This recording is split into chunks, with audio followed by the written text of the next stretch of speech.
ராமேஸ்வரம் பர்வதம் பகுதியை சேர்ந்த மாரியம்மாள் மற்றும் மருமகள் சித்ராதேவி ஆகிய இருவரும் பெட்டிக்கடை வைத்து நடத்தி வருகின்றனர்.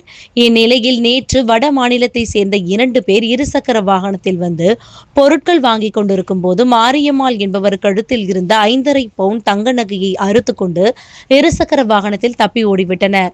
இதனைத் தொடர்ந்து மாரியம்மாள் மற்றும் சித்ராதேவி கத்தி கூச்சலிட்டதை தொடர்ந்து அருகில் இருந்தவர்கள் தேடி சென்றும் நகையை திருடிய வடமாநிலத்தை சேர்ந்த இருவரும் தப்பி ஓடிவிட்டனர். இதனைத் தொடர்ந்து மாரியம்மாள் ராமேஸ்வரம் நகர காவல் நிலையத்தில் புகார் கொடுத்தார். புகாரின் அடிப்படையில் DSP Tirupati, inspector Karthik, SI Anandkumar தலைமையிலான போலீசார் தீவிர விசாரணை செய்ததில் வாடகைக்கு இருசக்கர வாகனத்தை வாங்கிய வடமாநிலத்தை சேர்ந்த 2 பேர் நகை திருடி சென்றது தெரியவந்தது. இதைத் தொடர்ந்து போலீசார் நகை திருடிய 2 வடமாநிலத்தை சேர்ந்த இருவரும் பேருந்தில் ஊருக்கு சென்று கொண்டிருக்கும் போது மானாமதுரை அருகே நகையுடன் கைது செய்து ராமேஸ்வரம் நகர் காவல் நிலையம் அழைத்து வந்து விசாரணை செய்த போது உத்தரப்பிரதேசத்தை சேர்ந்த கணேஷ், சுகுதேவ் என்பது தெரியவந்தது. மேலும் இருவரும் போலி ஆதார் அட்டையை கொடுத்துவிட்டு இருசக்கர வாகனத்தை வாடகைக்கு எடுத்துக்கொண்டு நகை திருடியது தெரியவந்தது. மேலும் இருவரும் உத்தரப்பிரதேசத்தில் இருந்து நகை திருடும் நோக்கில் ராமேஸ்வரம் வந்ததும் தெரியவந்தது.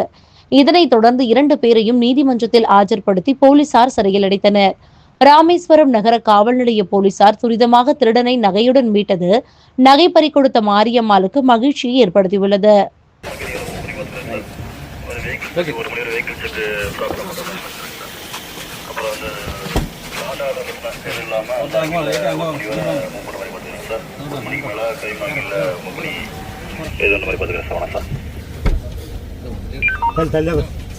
நைட் அந்த பீட் போடுறோம், அந்த போலீஸ் ப்ராப்பரா மூவ் பண்றதை என்ஷூர் பண்ணணும். நைட் ஓபன் பண்ணுங்க.